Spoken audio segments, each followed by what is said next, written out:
Hello, listeners. My name is Charles Scott. The program in which you are going to listen to is called Can We Talk? Eldridge Gloria Brown is not here today. She's out on the road, and she's got quite a few projects that she's working on, so I want to give a shout out to her. I miss her being here today, but she said that she's going to be here soon. She's got a lot of new information and a lot of new items that she's going to be discussing with you. So with that said, today we are going to talk about a continuation of what we spoke to you about last week, and that was how to get a mortgage, how to get yourself into that particular home. As you know, I am in real estate. I am the broker and the owner of Tri-State Realty, and there's a lot of momentum going on out there right now. A lot of people are coming in, a lot of people are purchasing homes, and the biggest question that I get is, what do I have to do? How do I get into that house? A lot of people right now are finding out that the cost of renting has skyrocketed, and we don't expect it to go down any. We expect the rents to continue to go higher. You may say, what's going on? What's happening? Well, there's a law of supply and demand. There's not a lot of apartments that are out there, and in the last, I'd say, 5 years, there hasn't been too much building going on. It's like what you call a perfect storm in real estate of things that you don't want to happen if you want rents to stay low. First of all, we had the COVID, and which is still here, and that has stopped a lot of properties from being built. There's a shortage of land out there, so look, when you look behind me right now, you see that huge city there. Now, where that's at, as you know, this is a studio, so we can put backgrounds in the background, but look at all of that real estate back there. Where do you find land? Where do you find open land? And this is true in cities. You have a twofold problem. In the cities, you don't have a lot of land. So land is scarce, and land that comes available, developers usually want to buy it and build a high rise and put a lot of homes on that one particular piece of land. Then when you get out into the suburbs, the cost of building is even more expensive because they want the different zoning rules. The zoning wants maybe a half an acre. You cannot just go out there and build a house wherever you feel like it, because you have to have enough land in order to build that particular house. So you have a perfect storm of not being able to get the land. Then the cost of lumber. Cost of lumber has gone up 4 times in the last couple of years, and now it's come down a little bit, but the cost of lumber is very expensive. Then add to that labor. Right now it's increasingly hard to find people that are experienced, to find carpenters, electricians, plumbers. These people are very busy, so it's hard to find them, much less the cost of hiring them. So with all of these things being said, you now know why the rents have gone up a lot. And a lot of people have, decided to try and go out there and find that house. Last week I talked about some of the things needed to buy a house, and I'm just going to recap that because sometimes people tend to forget or they need a reminder. There's mainly 4 things that you need to know when you're looking to purchase a house. One, you need income, so you need to be on the job 2 years. 2 years on the job, or at least have 2 years of the same occupation. So if you were, let's say, a nurse and you worked at one hospital for 6 months and you worked at another hospital for a year and a half, as long as the total equals 2 years, then you're okay. And the income determines how big a house you buy. The bank will not give you more money than you can afford to pay them back. So if you have a small income, you may qualify for a small mortgage. But then you have a challenge. How do you go out and find a house with a small amount of income or small qualification? That makes it difficult. So a lot of times people get excited, they get pre-qualified for a mortgage, but if you're only getting qualified for, let's say, $150,000, $150,000, and your expectations are to buy a house for $250,000, $300,000, sure, you have a pre-qualification, but remember, you can't go over the amount of money that the bank is going to give you. So You sometimes maybe have to join up with another partner, maybe a friend, maybe a husband, wife, boyfriend, girlfriend, mother, father. If you double the income, then you can double the amount of your qualification. So try to get as much income coming in as you possibly can in order to be able to purchase that particular house. The other thing they look at is how many bills you have. Remember, if you have a lot of bills, that's going to keep you from being able to get qualified for a mortgage, or you may not be able to get the big house that you want, because they're going to be able to look at how many bills you have. That's called your debt. And they have a thing called debt to income ratio. They look at your debt and they look at your income. So if you have a lot of money coming in, but you have a lot of bills going out, then you're still going to have a difficult time being able to purchase a property because of all the bills that you have. Now, you can cut down on your bills by basically maybe paying some of them off, maybe refinancing some of the bills, maybe selling some of the high-ticket items like a car or whatever it may be to cut down on the debt. So you want to keep your bills as low as possible when you're looking to buy a house.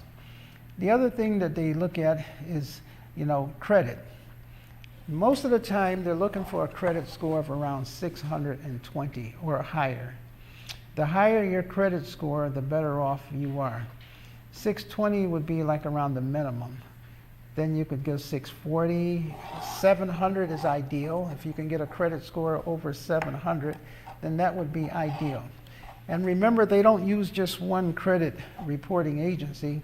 They look at all three of them. They look at TransUnion, Equifax, and they look at Experian. So all three of your credit reports, that's what they review.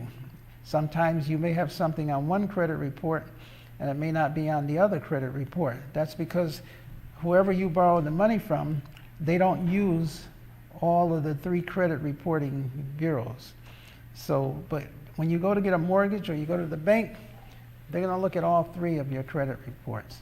So it's very important that you check out your credit and that you check to make sure that your score is up there. Again, they're looking for around 620, 640, 670, 700 is even better. The higher you go, the better off it is for you. The other thing that affects your credit score is the student loans. I can't tell you how many times people have student loans, and the student loans will affect whether or not you can get a mortgage. One of the new things that has happened, though, is that they don't count student loans, the whole amount of the student loan when you're getting a mortgage. It depends on the bank. They used to count like 1 1/4. They used to take the student loan and multiply it times 1 1/4, and they would consider that to be your payment. Now, in some cases, instead of, so if you had a student loan, let's say around $100,000, then they would figure your payment on that student loan would be about $1,025 a month, somewhere around there. Now what they've done is they have reduced that to like 0.5.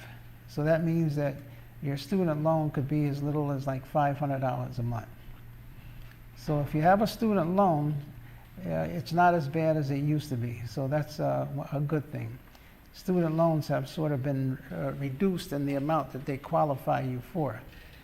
If you did not qualify in the past, you maybe want to come back and start all over again and revisit that. And try and even if your student loan is in deferment, a lot of times people have a student loan, they may say, well, I'm not making payments on the student loan right now. Well, it's good that you're not making payments on the student loan. Maybe you're trying to save up some money, but they're still going to count that as a payment because they know you have to pay it eventually anyway. So you have to come up and you have to pay the student loan.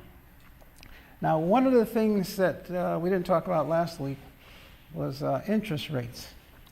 Interest rates have a big bearing on what type of payment you're going to have. The interest rates right now are low. You have interest rates of around probably 3.78, maybe 4%.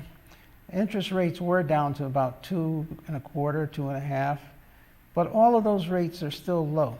When I started Selling real estate, interest rates were around 14, 15%. So imagine that. Can you imagine getting a mortgage and the interest rates were that high? Naturally, the payments were lower, but the interest rates were very high at that particular time. So interest rates now are low. So you want to take advantage of getting a mortgage now.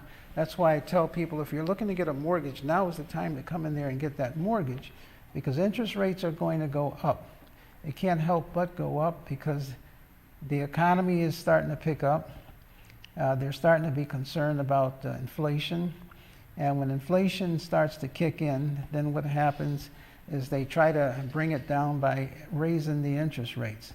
So if you're looking to purchase a home, and if you have the ability, or you're looking to put it off, I'd suggest if there's anything you can do to expedite it, now would be the time for you to purchase that home, because the interest rates are going to go up. And when the interest rates go up, that means you qualify for less and less of a mortgage. So try and get out there now, get the money together, or either pay off some of your bills or increase your credit score, because the interest rates are going to go higher and it'll make your chances less.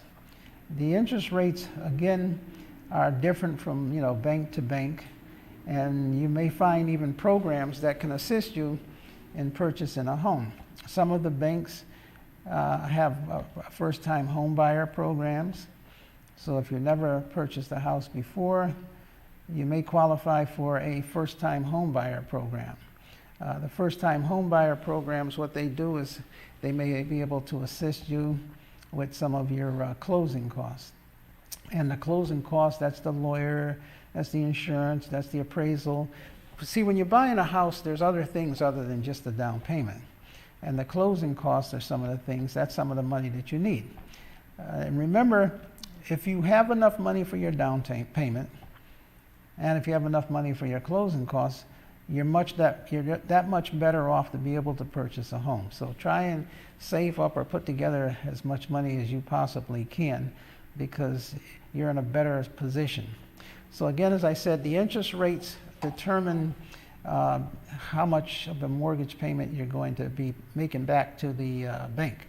When you're paying back a mortgage, you pay two things to the bank. That's the principal and the interest. The bank gets to keep the principal and the interest.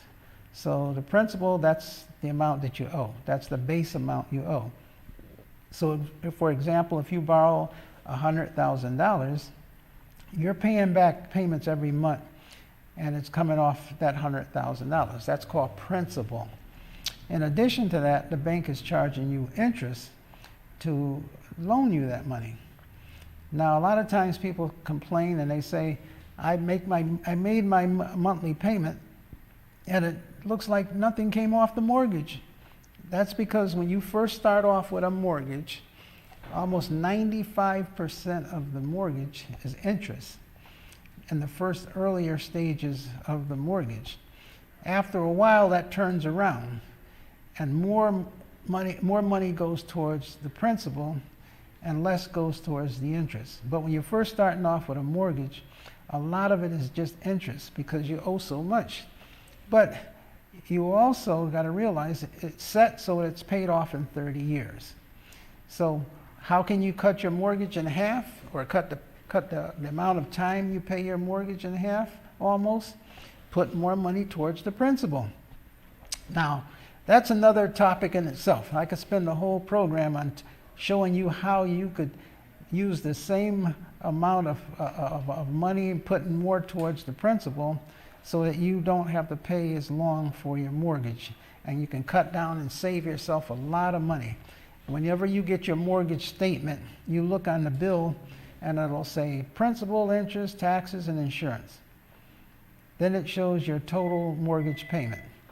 There's also one more line, very important line, and that line will say additional principal. So if you want to put another $50 a month or another $100 a month towards your mortgage payment, you can cut off almost 13 years off of your mortgage so that your mortgage will be paid up a lot quicker, therefore saving you a lot of money. So you don't have to, even though the bank will give you a mortgage and you have 30 years to pay off that mortgage, you don't have to take 30 years to pay it off. You could put extra money towards the principal, and before you know it, 13 years, cut off your mortgage, and your mortgage is paid off, paid in full. You still have to pay your taxes and your insurance, but you will pay off your mortgage a lot quicker. So, like I said, that's another program that I can talk about in the future, showing you if you do in fact have a mortgage, how you can pay it off a lot quicker and save yourself a lot of money. That's one of the things that we will definitely talk about. So now, let's say you do get pre-qualified for a house. You got to decide what type of house do you want. There's different types of homes. There's a single family house, there's a condo, there's a co-op, there's a 2-family, a 3-family, a half duplex. So you see there's all sizes and shapes of houses out there. And you've got to determine what's in your best interest and also what you can afford. And also, psychologically, what you can bear in dealing with the tenants or the people living in the house along with you. Because it's not as simple as you look on a piece of paper and say, oh, I have some people come in, oh, I want a 2-family house, I want a 3-family house. And I say, okay, have you ever dealt with managing people? Have you ever dealt with dealing people?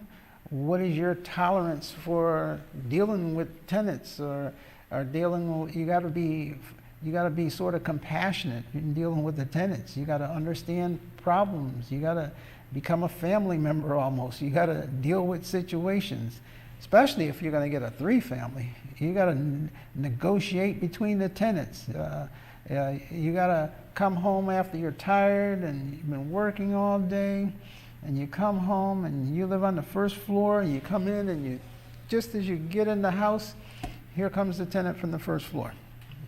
First floor tenant's upset because the second floor tenant parked in the driveway and first floor tenant couldn't get up and get to work on time. He's complaining about the car parked in the driveway. They parked the car on the side here and I had to get around it. So now what do? Also, maybe it was garbage day and you got 3 garbage cans out there, and all of a sudden the first floor tenant said the second floor tenants, or the second floor tenant saying the third floor tenant's putting garbage in his garbage can and he's not going to take it out to the curb because that's not his garbage. What do? So now you got children on the 3rd floor, and the people on the 1st floor, they work on the 1st shift, and all night long they have children upstairs who are running across the floor, and the second floor tenant couldn't get to sleep, and so the second floor tenant's complaining about 3rd floor tenant. What do? So you see, you're going to have to deal with situations, and I don't care how good you know the people, and sometimes if they're your relatives, that's even worse, because now they feel as though, well, you know, you definitely got to take care of them because they're your blood relatives or cousin, your nephew, or whoever it may be. And so now you become an arbitrator. You got to be the person, you got to be the good guy, bad guy, arbitrate everything, arbitrate all of the feuds, because now at the end of the month, guess what? You can't avoid them. You got to go collect the rent. So now you got your hand out for the rent. They're looking at you, well, you didn't take care of my problem, this and that and everything. And so this is what happens when you got a 2-family and you got a 3-family. There's a management that comes with that. You got to be a people's person. You got to treat people really nice. You got to take care of the repairs. What happens when the toilet gets clogged up? What happens when the sink gets clogged up? You know, what happens when there's a broken window and the kids playing in the backyard claims, I didn't do it, he did it, she did it, who broke the window? And you have in the lease, well, the tenant is responsible for any repairs that they caused. Suppose they didn't cause it. Someone threw a baseball and went through the window. So now, oh, you got to replace the window. Now you go to replace the window, guess what? They don't have that size in the shop. They got to order it. So now you got to wait a week, 2 weeks to get the window in. So now you got to go up and you got to patch up the window. Now the window doesn't come in on time. Tenant wants to know, what's taking you so long? How come the window's not fixed? So you see, asking me, how do I know all these things? Because I've had a lot of multifamilies, and I've had a lot of tenants. And I know when you have these situations, you have to take care of the people, you got to treat them good. And there's a lot of hours and sleepless nights, because in the middle of the night, the tenant may call you about something that's going on. You know, you may have an apartment building next to the woods. And you know, in the wintertime, mice get cold. They want to come inside too. So it might have a mice come, and it could be the people could be the neatest people in the world, and the mouse could come flying in the house, and all of a sudden, oh, everything goes crazy. Call the landlord. Now you're up chasing a mouse or something like that. So you see, that's what happens when you have a multi. It doesn't go 100% as you think it would be. So you can put down on paper, okay, this is my mortgage payment. This is how much my taxes and my insurance. And I'm going to collect rent from the 2 tenants. And so the 2 tenants are going to help me make my mortgage payment. Or 1 tenant's going to help me make my mortgage payment. But you got to factor into the stress and the work and the time and the effort. You're getting paid for what you're doing by them paying the rent. And don't get them upset when they don't pay you the rent, because you are still going to make the mortgage payment out of your pocket. And so therefore it has to get paid. These are just some things that you have to consider when you're buying a 2-family. And a 3-family, like I said, is not twice as much work, it's 4 times as work. Because with a 3-family, things just sort of like really boomerang. And if you're looking to buy a multi-family, a big one, like a 4-family, then you got 5 times the work. You might as well become a full-time manager. Speaking of that, I do not encourage you to go out and hire a management company, because the management company is only concerned about really one thing: collecting money. The people's problem and all of that is still going to be there, and the management company does not have time to go out and appease the tenants and keep them happy and keep them loving you. Their concern is just collecting that rent. So they're still going to come to you with all the problems, and probably even more so, because the management company is not going to really take the delicate care that you would. So I would suggest you try and manage your own properties in order to make it work out properly. So that's a multifamily. Single family, a lot easier. Sure, you don't get the other tenant. Sure, you don't get the extra income. But you come home from work, you're tired, you open the door, you come in, turn on the TV, peaceful, it's quiet, go out in the patio, smell the flowers. It's your home, so you can have a lot more relaxation, probably add more years to your life, because you're not concerned about people calling you up in the middle of the night and all of the hassles and all of the issues. So with a single family, it makes it a lot easier than if you had a multifamily. Now, what about a duplex? Well, a duplex is fairly good too, because with a duplex, you live on one side, the tenant lives on the other side. And you have upstairs and downstairs, you have a townhouse, so you really don't hear the tenant on the other side. Most duplexes, they have what they call a firewall. That's a brick wall in between the duplex. So it's pretty, soundproof. The other people on the other side, they have their own driveway. You have your driveway. You have a backyard, which is split up. You have your side of the backyard with a fence. They have their side. And it's fairly easy to manage, easy to take care of, cut the grass, maintain. And it's better than having upstairs and downstairs in a 2-family, because upstairs in 2-family, you hear people walking around up there all hours of the night, possibly. People running up and down the steps, and every time you're trying to get to sleep, you hear them running up and down, and you get mad. And so when you have a duplex, you live on one side, the tenants live on the other side. So it makes it a lot easier having a duplex than having a 2-family house where you have tenants upstairs and you have the tenants downstairs. And also you have your own porch, you have your own backyard. If you have a 2-family and you live up on the 2nd floor and you have a porch, well, your 1st floor tenant has use of the porch most of the time. And the downstairs patio area, the 1st floor is usually down there. So, and then you have a driveway. So you may get up and have to have the tenant move the car in the driveway, or you got to move your car for them to get into the back of the yard, because you have that one driveway. With a duplex, Each side has its own driveway. And why do I say that? Because those little things mean a lot, believe it or not. The biggest problems I used to get a lot of times was driveways, people blocking the other person from coming in, and then guests. The guests, instead of the guests parking on the street, the guests pull right into the parking lot and in the driveway and run in to talk to the people. Oh, and then you're blowing the horn. Oh, I'm only going to be a minute. Hold on just a minute. I'm only going to be a minute.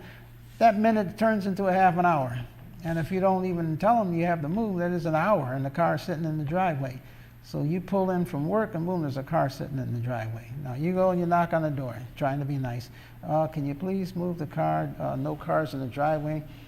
Now that person looks at you like you're crazy, ready to start an argument with you. That person doesn't even live there. They don't pay any rent.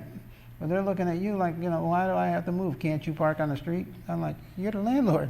So you may laugh when you hear these things, but I'm telling you from experience, and these are the things that happen when you have a multifamily house. Now, the other type of house is a condo. Maybe you don't have a large family. Maybe you're in transition and you're moving from one place to the other. Or maybe you're single, and maybe you just want to save some money. Maybe you want to save money to get the bigger house, but in the meantime, you don't want to rent.